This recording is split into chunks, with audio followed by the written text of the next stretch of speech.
In this video, I would like to make the case as to why high neuroticism isn't necessarily a bad thing, and in fact, might actually be able to be a good thing. For some reason, I feel like boomer side was an easier sell, so maybe that's why I'm putting this on the second channel. Alright, so some background. Neuroticism is one of the big 5 personality traits. Big 5 kind of differs from Myers-Briggs, for example, right? Because in Myers-Briggs, no matter what your result is, personality-wise, it's always going to be good. If you're an ESFJ, you love being around people and maintaining the status quo. And if you're an INTP, you're a genius, you're so smart, it's just no one understands you. The big 5 is an example of, you can get some pretty damning personality spectrum results on the big 5. What makes the personality spectrum result stuff so damning is that it's not malleable. Like, if you're high in neuroticism, you'll probably be high in neuroticism for the rest of your life. Some things change over the course of like decades. Like, you'll be like less high in openness, you'll be lower in neuroticism, you'll be lower in agreeableness on average as you get older. But yeah, so typically, by the time your brain is nice and solid, it's just kind of going to stay like that for the rest of your life. Tell me, who wants to be a low conscientious, low openness, disagreeable, neurotic person? I mean, we like to view ourselves as like warm and agreeable and open and not a neurotic mess. We like to think of ourselves as that, but the personality spectrum can say otherwise, and it just seems like objectively worse than some other results. I do actually think Myers-Briggs has some legs that Big 5 doesn't cover, because I have brain worms, but Big 5 is better in this circumstance. Let's dissect this, right? So, being low in conscientiousness, not necessarily in the world, because there are some people who are like, I'm fine, just kind of drifting around, doing whatever I want to do. Being low in openness, again, not the end of the world. Like, those people just are capable of blotting out a lot of information and just not doing things when, doing things they probably shouldn't do, or thinking things they shouldn't think, or being open to ideas that are just a waste of time. Those people are aware of that, and or maybe actually they're actually often not aware of that. They just do it kind of subconsciously. Information bounces off their framework. They don't get overwhelmed. It ends up being good for them, very good for them. Being disagreeable. Lots of people are happy being disagreeable. They're like, I like being in charge. I like telling you what to do. I like it when the world bends around my whims and I can just assert myself over everybody. But neuroticism, that's a tough sell, right? That's a tough sell, because if you have high neuroticism, then all of a sudden, your other personality framework spectrum stuff just becomes unbearable. Oh, I'm too agreeable. Oh, this is why, blah, blah, blah. It's because I'm agreeable. Neuroticism is just, you're looking for problems.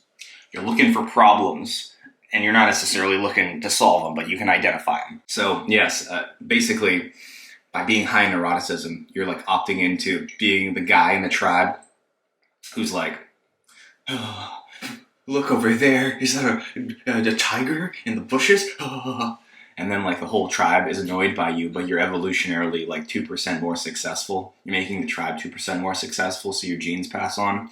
Anyway, that's how I got here. And of course, that's even less useful in the modern day, where there are less tigers in the bushes trying to eat you, and you're more likely to die of stress than a tiger attack anyway, from high neuroticism. Anyway, I haven't really been explaining these personality metrics, because I just assume you're familiar with them already. You can just look them up. But yeah, neuroticism is like propensity towards negative emotion. Anxiety, depression, anger. If you're higher in neuroticism, you're just going to be experiencing these things more.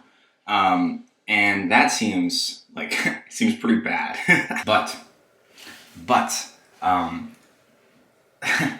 this is, full disclosure, this entire video is a cope, okay? Let's just get that out of the way. If I could have opted out of being the guy who looks for tigers in my evolutionary skill tree, probably would have unchecked that box, but here we are, and now I'm coping. Being high in neuroticism means that you are more attuned to threats and their possible dangers, to you and to the world. Sometimes your threat radar is off and you're inventing scenarios that don't exist to view as threats. But ultimately, the core of neuroticism is just, that's a threat, that could kill me, gotta avoid it, gotta do something about it. I do think that the problem that we identify or associate with neuroticism isn't really the neuroticism, okay? It's not really the threat detection. It's not the core irritation at the fundamental being of your existence, the metronome being off a beat in your heart. It's not really that, okay? It's a reaction to it. It's how we respond to it. It's how we cope with it. It's how we deal with it. That's the problem. Because we don't actually listen to it. We don't listen to neuroticism. We run away from it. That's the problem. We try not to listen to it. We try to shut it back down and not see what it's saying. And by the way, what it's saying isn't always literally true, but it's always worth listening to see where it's coming from and what it's identifying as a problem. Because here's the thing, okay? Let's say you're a neurotic person and the same thoughts keep popping up in your head over and over again. And they've been popping up in your head for years. And every time you pop them, you're like, why do I have to have this thought? Get it away from me. And then, there's a million ways to distract yourself. You can do that at any point. You never actually have to confront the thought. Ever, ever, ever. You can keep putting it off. You can put it off forever.